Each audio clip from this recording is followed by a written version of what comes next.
So it's a pleasure to be back. I was here in 2018 and talking a lot about the demographic dividend. You know, I think this theme is very fitting. We're in a period of disruption, and that disruption can create opportunities. That disruption can create threats. And I believe the difference between this change being an opportunity or a threat for India depends upon the degree to which individuals have access to digital education. And what I'd love to do is talk a little bit about how Coursera is seeing around the world a transformation in access to education and a transformation in access to job opportunities. I'll start here with the Sustainable Development Goals from the United Nations. It's a vision for what we want the world to become. And for me, one of these goals, SDG 4, sits above the others: quality education. Quality education is the root cause of human progress. I believe that access to quality education will be the key to unlock all the opportunity that the last panel just talked about with respect to where the future of India lies. Today, only 41% of people who graduate from high school even start any college experience. You can see India's at 27%. There's been a bold and visionary plan to get this rate up to 50% by 2030, 2035, and access to digital education will be the key way to do that. And one of the gifts of COVID was actually laying the groundwork not only for online education, but also for remote work opportunities. And as Ravi said, generative AI, I believe, could be a great equalizing force and a differential advantage for the people of India. Here's a chart I like to show. It's the likelihood that certain jobs get automated. These are the blue-collar jobs, people with lower wages, no formal education. Those are the jobs that historically have been the ones most at risk of automation. These blue bubbles here are college degrees, people who have higher wages, historically not very at risk due to automation.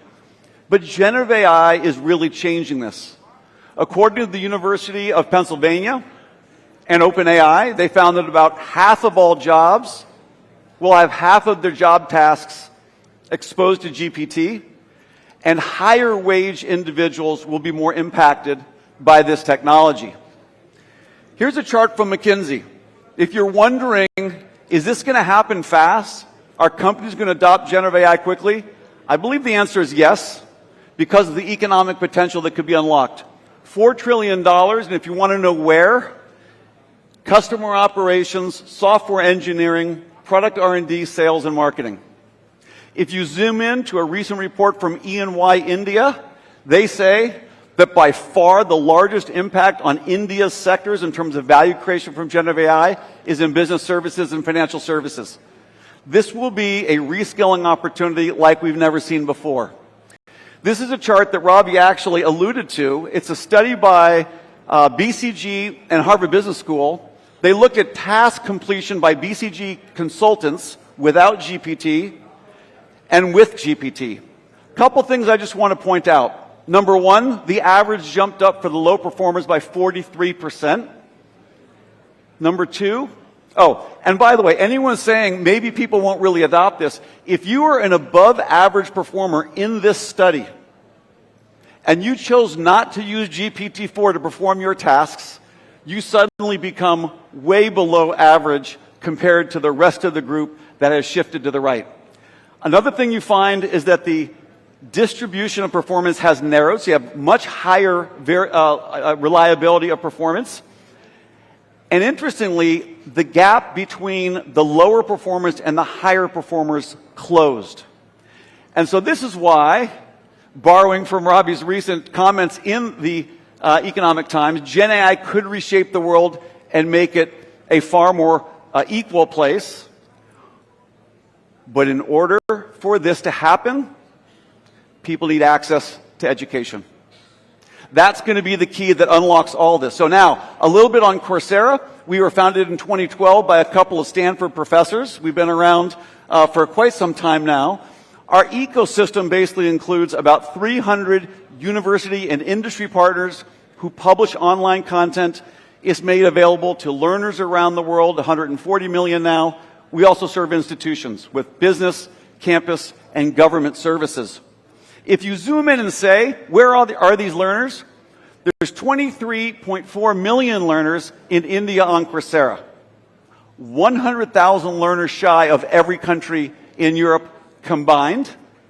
And the number 2 country behind the United States in terms of number of learners, growing faster. There will be more learners on Coursera in India within a couple years than any other country in the world, and all of Europe by far. Now, that's the learner side. The other thing that's happened since the last time I was here in 2018, 18 of the top universities in India are now publishing courses on Coursera, not only for learners in India, for learners all around the world. And it's not just universities, it's also some of the largest industry players coming in India now, playing on the global stage to not only import education, but to export it as well. We put on with BITS Pilani, Bachelor's of Computer Science. It's online. With IIT Guwahati, a Bachelor's of Data Science and AI with honors. And also a really great leadership training program from IIT Ahmedabad.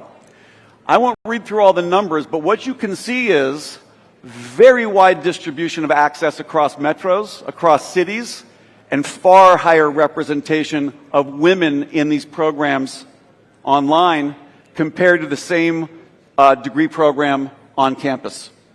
Now, what's going to be the impact of AI on education? I'll briefly go through this. So, first of all, it's going to have a big impact on jobs.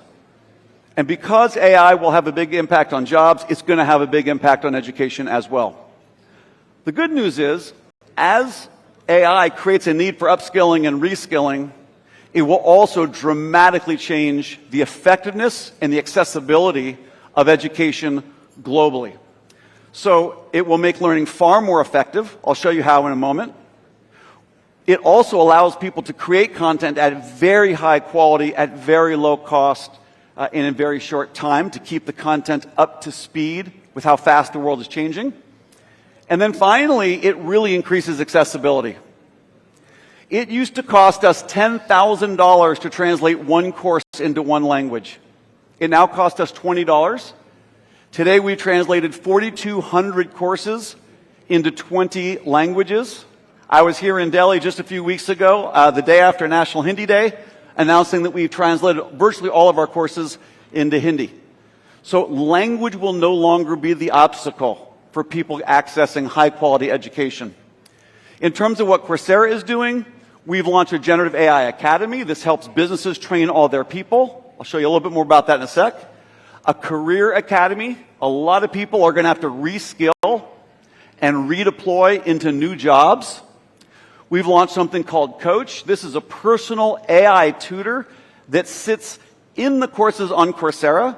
So someone taking a certificate program from IIM Ahmedabad, they're learning from the experts at IIM Ahmedabad, but they're getting the tutor to actually give answers based on the expert professor's course. It's not just going out to the internet, it's grounding the answers in the expertise of the instructor. We are about to launch something called Course Builder. This will allow businesses and faculty on campuses create custom-tailored courses using outside experts. And I just mentioned the machine translation. I am proud to say that I just launched a course that is on reskilling for CEOs and leaders in generative AI. And I just want to wrap, I'm going to go through this. This is Coach basically giving you personalized tutoring in course. Coach, by the way, speaks English. Coach speaks Hindi. Not only is the course available in all languages, the tutoring is as well. I don't think I have time for that video, but I'll finish with a couple important statements. First of all, India is the main player in the field of AI talent. I believe that the key thing is going to be talent agility. How fast can the talent here move to seize these opportunities? Because I think other companies like Coursera are going to be looking to India as their future workforce. In 2024, 2/3 of every employee that we hire at Coursera is going to be here in India. Trust in AI will grow when its ethical, economic, and social aspects are addressed, and the fundamental unlock is going to be digital education and reskilling. And it's an honor for us to work with and to serve the people of India. Thank you.